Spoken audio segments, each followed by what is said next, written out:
What happens when everything, and I mean everything, is stripped away from you. Not just the comfort, not just the people, but the identity you once held so tightly. What if you were left not with silence, but with something worse?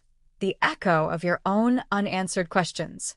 There comes a moment in life when you realize you're no longer holding on, you're just floating. Weightless. Lost. Eyes open, but nothing to see. Heart beating, but only out of habit. That's where I was. People assume nothing is a void. Cold, empty, blank. But that's not what it feels like. Nothing can be loud. Chaotic. It screams in your ear at night and whispers to you when you're trying to breathe. It's the invisible weight that settles on your chest the moment you open your eyes in the morning, if you even sleep at all. The truth is, I wasn't just alone. I had been abandoned, emotionally, mentally, spiritually. My world, once filled with promises and people who said they'd never leave, now resembled an old painting left out in the rain. Faded, smudged, unrecognizable. The ones who once claimed to love me were gone. No notes. No closure. Just disappearance. And when I cried out, no one listened. When I stumbled, no one reached out. I screamed into the darkness, and it screamed back. I remember the exact day when it all became real. The moment I realized that I truly had nothing left. It wasn't dramatic. It wasn't even loud. It was a small, quiet realization, like hearing a door close softly behind you, knowing no one's coming back through it. And then there was them. The one no one noticed. The one people looked past. The one they all whispered about, or worse, ignored completely. They weren't beautiful in the traditional sense. They didn't wear charm like perfume. They didn't hold popularity or power. They were what society labels as unwanted. I never really saw them before. Not truly. I knew them. They were around, maybe in the background of my life, maybe a name I forgot to remember. But when you're surrounded by shiny things, why would you look at shadows? But shadows have eyes. And sometimes they see everything. In my darkest hour, when I had nothing, not even the will to ask for help, it was the unwanted who stepped forward. No announcement, no grand gesture, just presence. Steady, quiet, unshakable. I didn't trust them. Not at first. How could I? Why would someone the world rejected care about me when even the ones who said they loved me didn't? But they weren't there to be trusted. They weren't there to be liked. They were there to speak the truth, a truth that shattered everything I thought I knew. And before they said a single word, I could feel it. That weight. That moment before something shifts forever. Have you ever stood on the edge of something, knowing one more step could change you? That was me. And the step, the truth, was coming from the most unlikely source imaginable. They looked me in the eyes and said the words no one else dared. Not cruelly, not out of revenge, but with the kind of honesty that makes you feel naked and safe all at once. It was in that moment I understood. The truth doesn't always come from the beautiful, or the powerful, or the familiar. Sometimes it comes from the forgotten, the overlooked, from the unwanted. And what they revealed to me, it didn't just break me, it rebuilt me. Before everything collapsed, I was someone people admired. Not for fame, not for wealth, but because I had a way of making things seem okay, even when they weren't. I wore calm like a second skin, masking the chaos beneath. My name echoed in rooms filled with laughter, trust, and what I thought was love. I was the dependable one, the one who showed up, the one who remembered birthdays and carried emotional baggage that wasn't mine, just to make others feel lighter. My life was filled with people, but none of them really saw me. I used to believe in the good of everyone. I offered second chances like candy. I mistook manipulation for love, silence for peace, and absence for space. Looking back, I realize I confused tolerance with loyalty, and I called betrayal by kinder names just to avoid confronting it. My family was the first to teach me how to pretend. We looked perfect on the outside, polished, smiling, coordinated in every photograph. But inside our walls, words were weapons. Love was conditional. Affection had strings attached. And truth? It was whatever looked best in front of guests. I remember my mother's voice the most. Sweet to strangers, sharp as glass when the door closed. "Don't embarrass me," she would whisper with clenched teeth, her hand squeezing mine just a little too tightly. My father, distant, preoccupied, was a ghost in his own home. Present in body but never truly there. Still, I tried. I studied hard. I made friends. I smiled when it hurt. I became everything they said would make me worthy, accomplished, composed, agreeable. But inside, I was growing tired, a silent exhaustion that no one noticed because I never let it show. Then came Armin. He wasn't like anyone else. He had that magnetic presence, the kind that draws you in without even trying. He listened, or at least he pretended to. He made me feel seen in a way I didn't know I was craving. We weren't perfect, but I thought we were close. I told him things I had never told anyone, secrets I buried so deep, I'd forgotten they existed until he asked the right question. And in those conversations, I felt like I was healing. Or at least that's what I believed. What I didn't know was that Armin listened not to love, but to leverage. Every truth I offered became a weapon in his arsenal. Every vulnerability, a future point of control. But he was subtle, smooth. His cruelty wore a mask of concern. And by the time I realized it, I was already entangled. He isolated me slowly, convincingly. "They don't understand you like I do," he'd say. "They're jealous." And I believed him. One by one, my circle grew smaller. The friends who tried to warn me became enemies in my mind. I cut ties, thinking I was protecting my peace, when in reality, I was dismantling my safety net. But it wasn't just Armin. There were others. Lena, my closest friend since childhood, who had always been there, or so I thought. She was the one who comforted me after fights, the one who nodded in agreement when I vented, the one who kept my secrets. Until I found out she had been feeding them to him. Piece by piece, everything I believed about my life unraveled.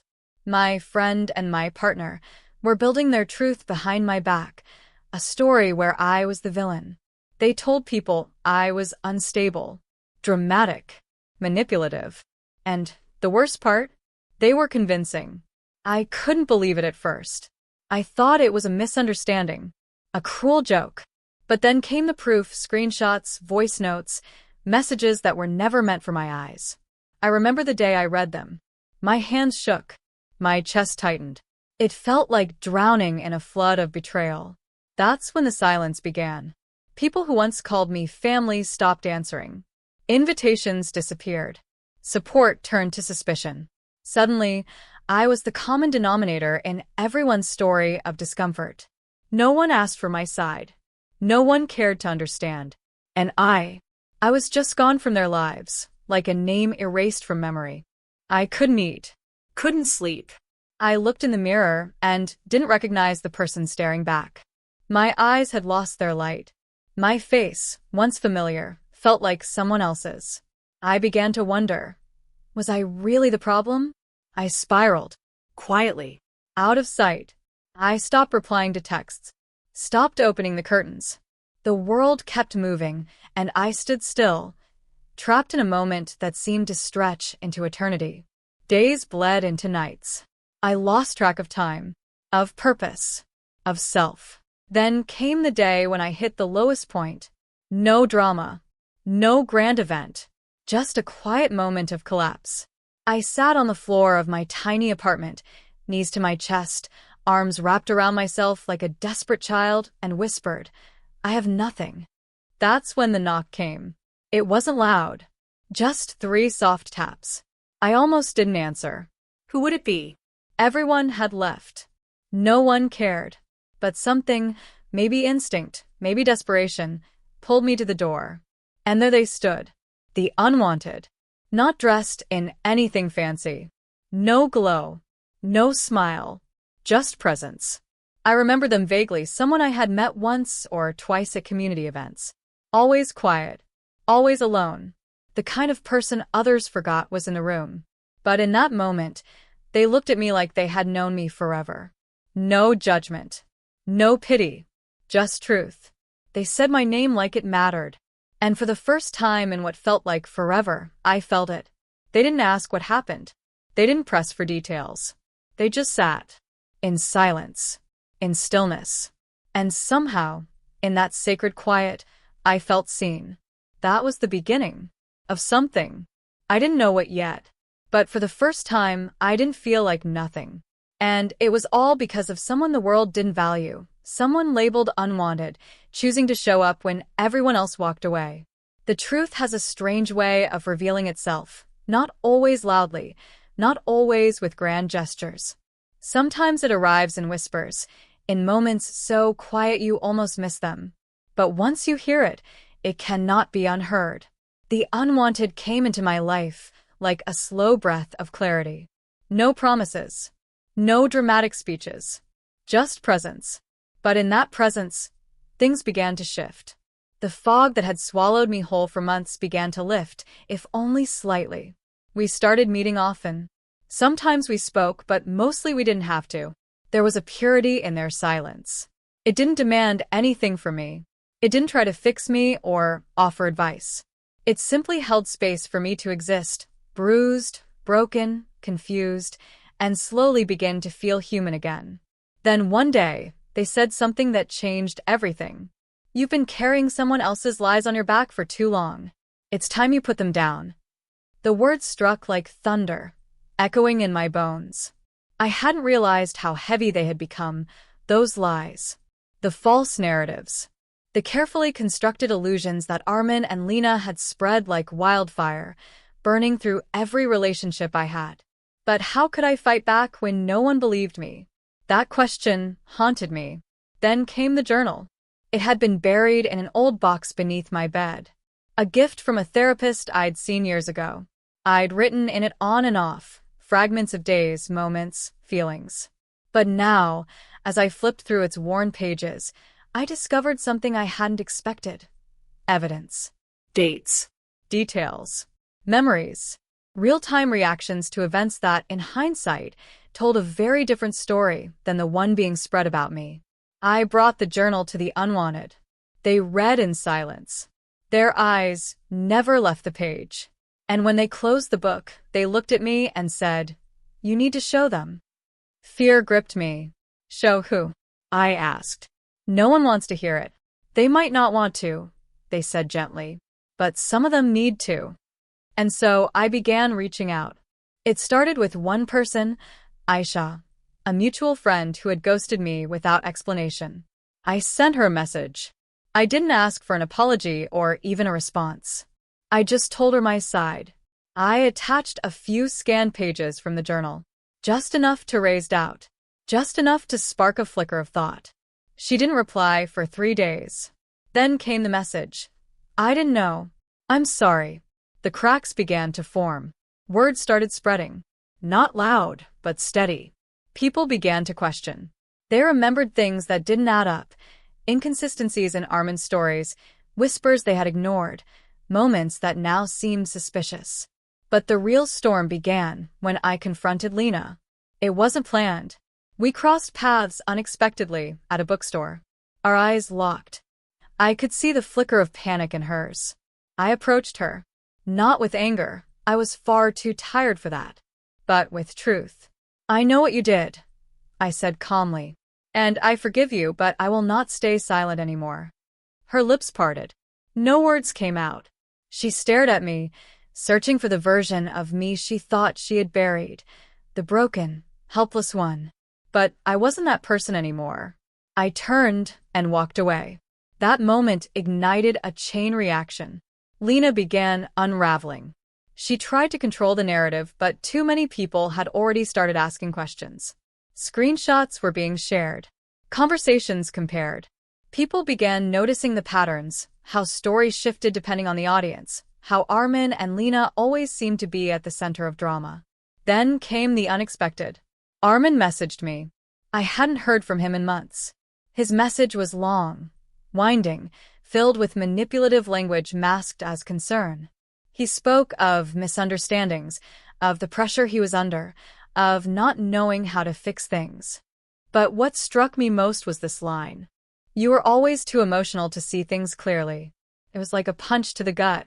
There it was again, the gaslighting, the rewriting of my reality, the subtle twist of words designed to make me question myself.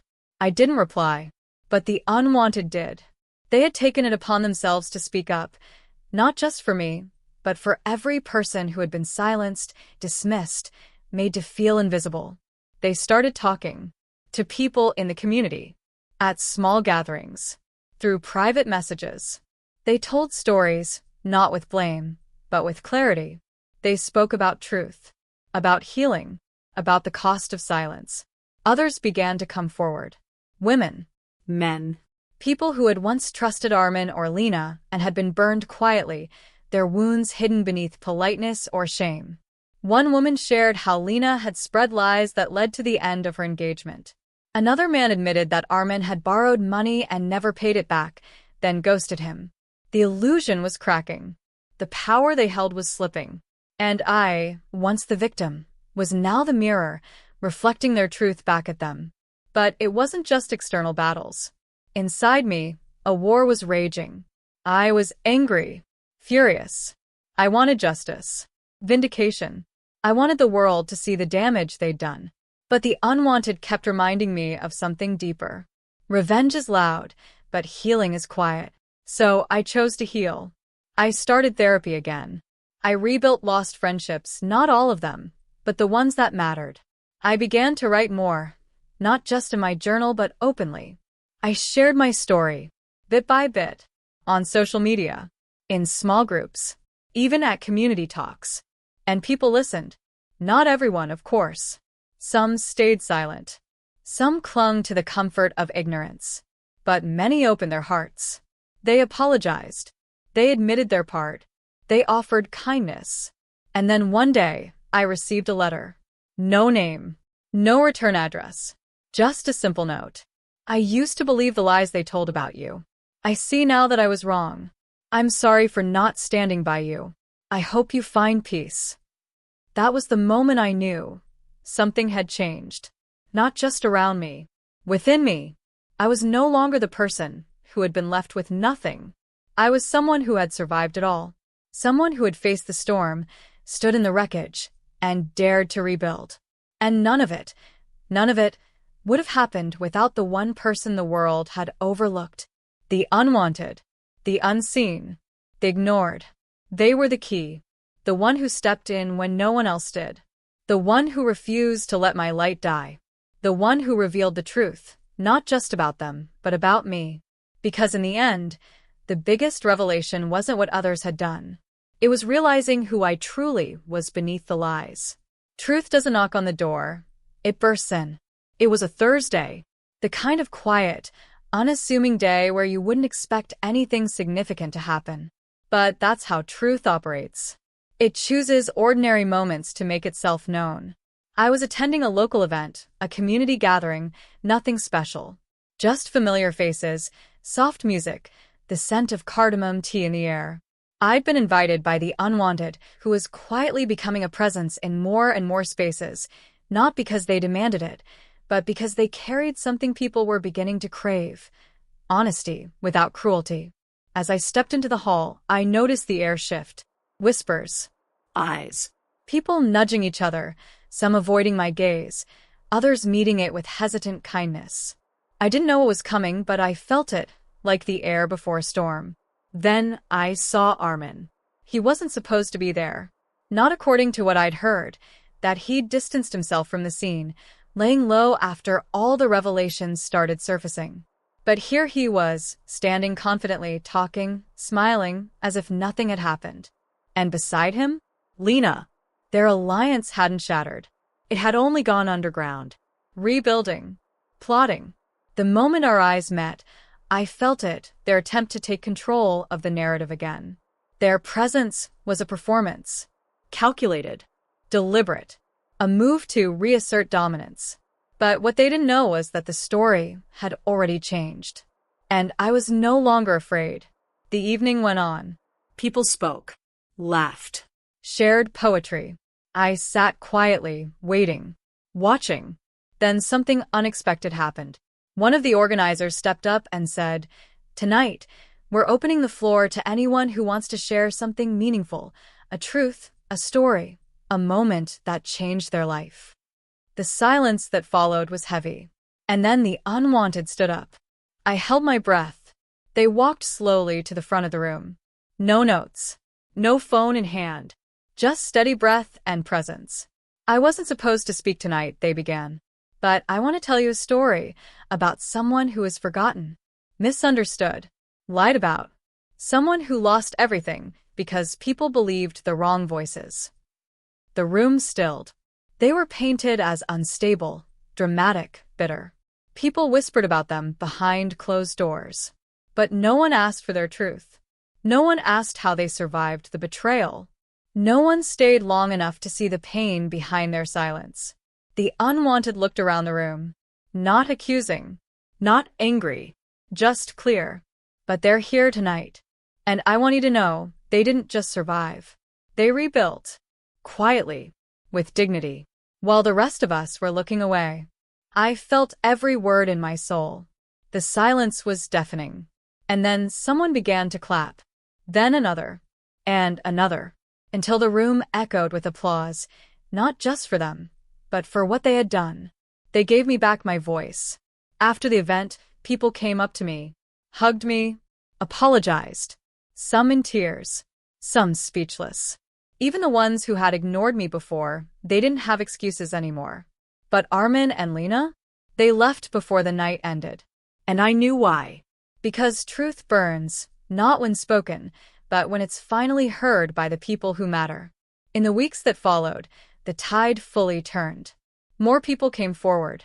More lies unraveled. Screenshots, audio clips, private messages, all of it surfaced. Not out of vengeance, but necessity. It was no longer about me. It was about stopping the cycle.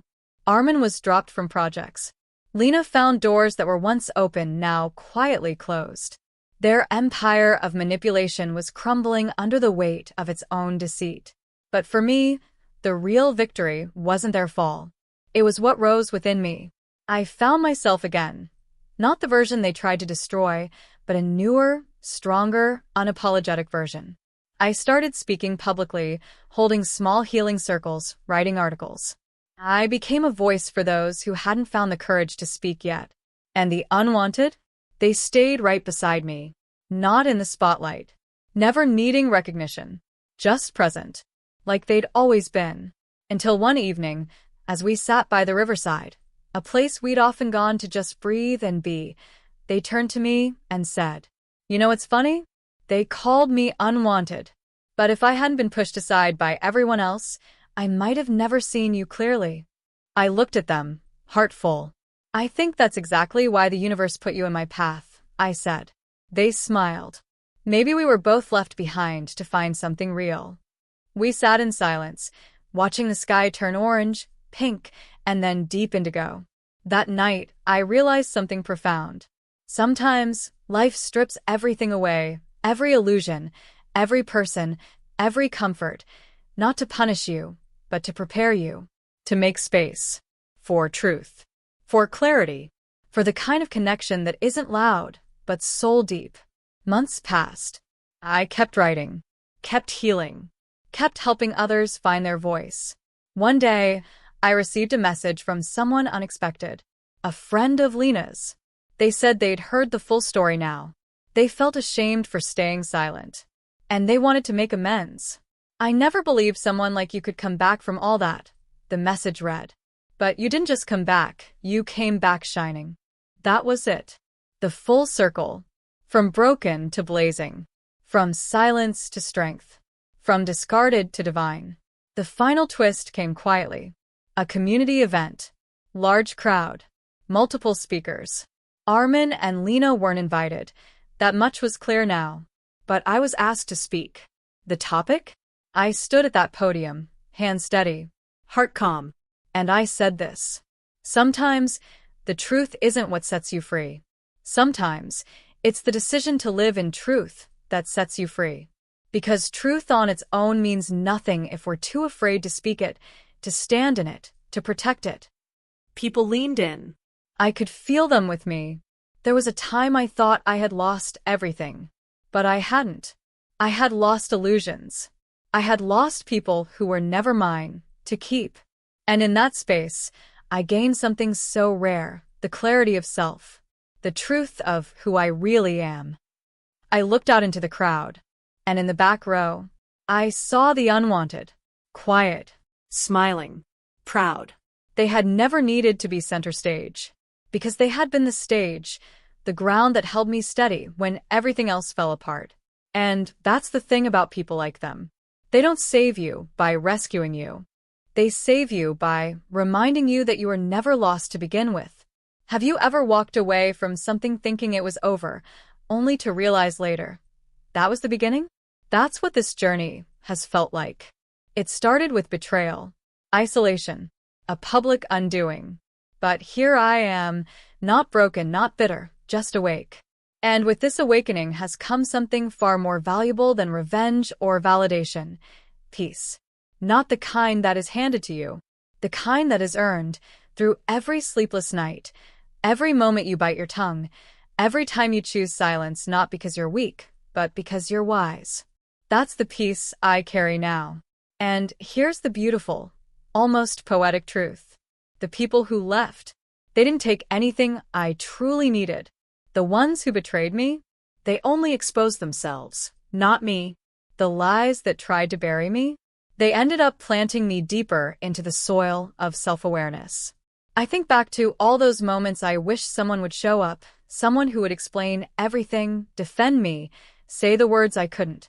But no one came. And now I understand, because how else would I have known my own strength? How else would I have discovered that I don't need an audience to validate my pain? How else would I have learned to sit in the silence and still feel full? There is a strange, holy power in walking through hell and still choosing to hold onto your softness. That's what people don't expect. They think betrayal will make you sharp, cruel, guarded. But I've found it does something else. It purifies. It strips away every part of you that was trying to earn love. Every layer of self you created to be accepted. Every version of you that apologized for being too much or not enough. And what's left is real, authentic, unshakable. There's a lesson I now carry deep in my bones. When the world rejects you, don't panic. Pay attention. Sometimes rejection is not the loss of connection. It's the redirection toward something sacred. Like the way storms don't destroy trees with deep roots. Like the way silence doesn't frighten those who have already lived through the loudest kind of heartbreak. Do I still think about them? Sometimes. But not with anger. With gratitude. Because every wound they gave me became a doorway.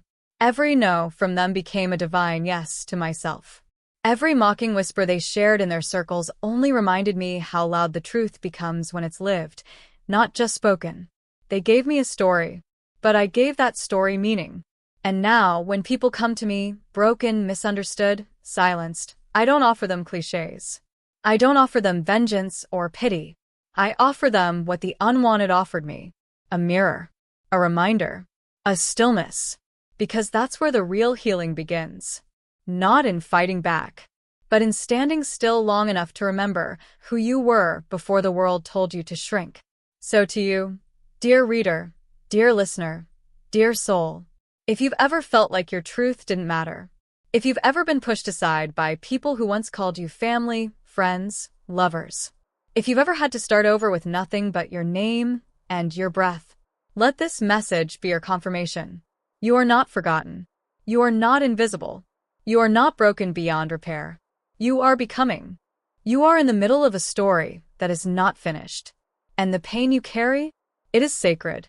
It is shaping something within you that cannot be undone. They may have deleted your photos, removed your name from conversations, unfollowed you, Blocked you. pretended you never existed. But they know. They know what they did. They know what you were. And no amount of silence can unwrite the truth that lives in their bones. That's their burden now, not yours. You are free. Free to move forward without seeking their closure. Free to live without needing their apology. Free to create a life so rich, so full, so aligned, that it doesn't matter who left, because you didn't leave yourself. And that is everything. I remember a moment not long ago. I was walking home under a sky full of stars, cool breeze brushing my face, the world quiet in all the right ways. And I stopped, just stood still, looked up, and said quietly, to no one in particular, "Thank you." Not because everything made sense, but because I finally understood this. I didn't need justice to feel whole. I didn't need to prove anything anymore, because I had already won. The moment I chose peace over proving. The moment I chose truth over approval. The moment I chose me. And maybe that's why this story was written. Not just for the ones who tried to erase me, but for those like you who are still wondering if your voice matters. It does. Your story matters. Your heart matters. Your healing matters. Don't let the shadows of the past convince you your future is dim. You are not walking away from the fire. You are emerging from it. Brighter, bolder, better. So this is my prayer for you. May you be surrounded by those who see you fully. May you release the need to explain yourself to those committed to misunderstanding you. May your nights be gentle, your mornings purposeful, your path holy. And when you feel doubt rising like a storm, may you remember, you were never the villain. You are the one with the heart, the one with the courage, the one who stayed soft when the world tried to harden you. You are not unwanted. You are chosen by healing, by truth, by every divine force that watched you endure and whispered, "Keep going." You didn't come this far to shrink again. You didn't survive all of that to blend in. You are here to shine. Not for them. For you. For the future you're building. For the story you're still writing. For the love you're finally ready to receive, starting with your own. And if one day they try to come back, let them find the door closed with kindness. Not because you're cruel, but because you've grown. And growth doesn't revisit what tried to bury it. The final truth? They tried to delete your name from their story, but heaven wrote it in gold. And the right people? The right soul? They'll see it. They'll honor it. They'll never ask you to shrink again.